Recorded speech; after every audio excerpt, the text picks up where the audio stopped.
Біз Binance'ға тіркеліп алғаннан кейін біз Binance'тың ішінде настройка жасауымыз керек. Ол үшін біз шетте тұрған сол жақ шетіндегіні басамыз.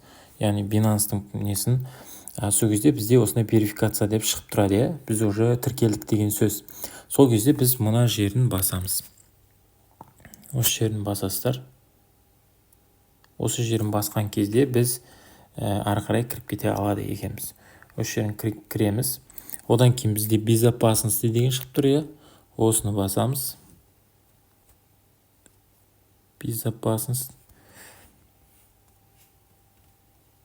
Және де ары қарай осының ішінде бізде настройкалар турлауымыз керек. Бұл жерде ең бірінші турлайтын настройкаларымыз, енді сіздерде Android болатын болса, мына паскейкті турлап алсаңыздар болады. Яғни бұл ID арқылы кіріп кете бересіздер. Кәдімгі Каспиге де ID арқылы кіріп кетіп жұмыс жасай береміз ғой, сол секілді. Одан кейін электронды почта, ол енді сіздерде тіркелген болу керек.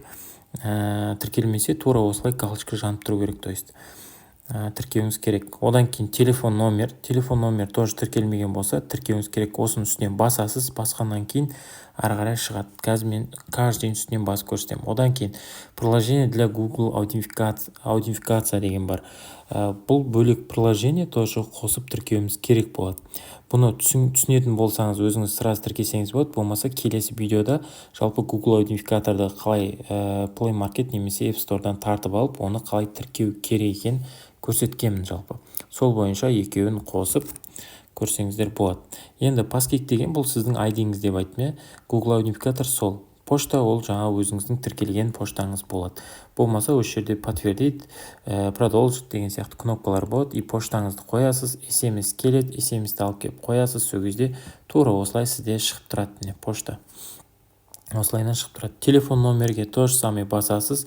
Тоже осы жерге телефон номер жазасыз. Одан кейін SMS келеді. Сол телефон номеріңізге келген SMS жазасыз да сөйтіп қоясыз. Бұл солар міндетті түрде бізде не істеу керек? Тіркелу керек.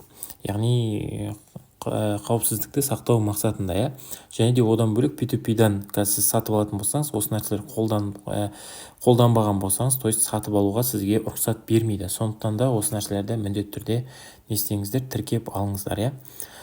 Жалпы Google аутентификатор бойынша тоже мына жерде продолжить дейді, ссылка дегенді басасыз, сөйтіп скопировать деген шығады. Оны келесі видеода көрсетіп өткенмін жалпы анық. Дәл осылай сіздер настройка жасайсыздар. Болды, осымен сіздерде настройка бітеді. Жалпы бұл сіздерде Binance-ға деген жасалынған аутентификатор, яғни бұл қауіпсіздік үшін жасалынған настройка. Сондықтан да бұны міндетті түрде жасап қойыңыздар.